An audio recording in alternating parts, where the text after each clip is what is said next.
Okay, I want to cover two non-related items here. First, that Learjet that crashed in Pennsylvania last night, and I offer my thoughts and prayers to the families. The people on the aircraft and anybody on the ground that might have been hurt or killed.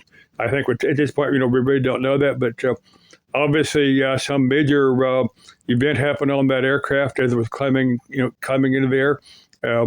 It broke up or maybe an explosion. I don't mean explosion in the form of a bomb because that's very unlikely, considering there's no one of political importance on there. But, I'm talking about, maybe some piece of equipment malfunctioned and caused it to explode.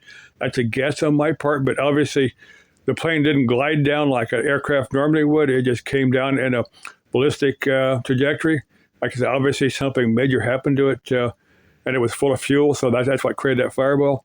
But like I said, that was a very tragic event. But the second thing I want to cover, the only reason I'm remembering this because Steve, that has a Sidetrack Adventures YouTube channel, his last video was based upon this event.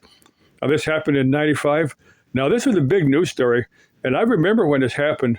Now, Amtrak used to run, the Amtrak still in existence, but they don't.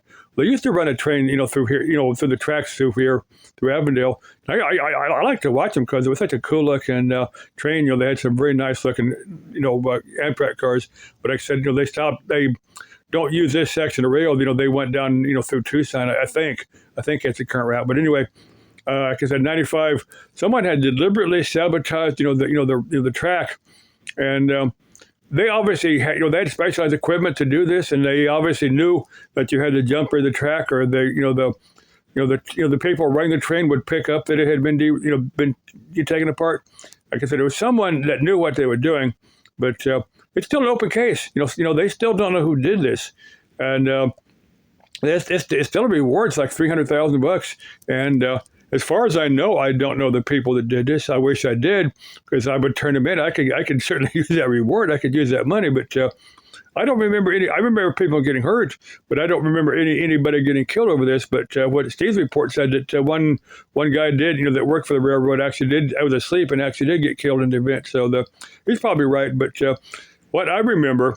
Now, it took them 3 or 4 days. They evacuated the injured and all the people out. By helicopter and stuff. But anyway,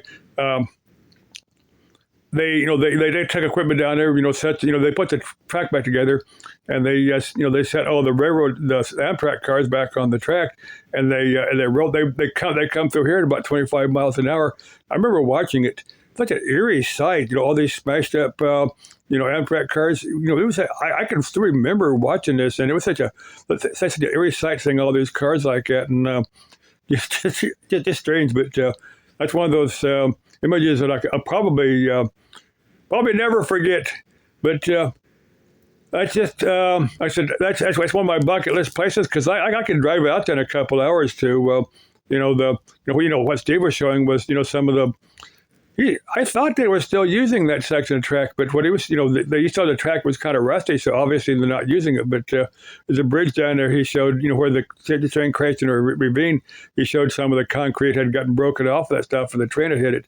He said that's still actually out there. So that's something I need to get out there and get some video from. Okay, some chick wants to join me out there. Let me know if you got 4-wheel drive.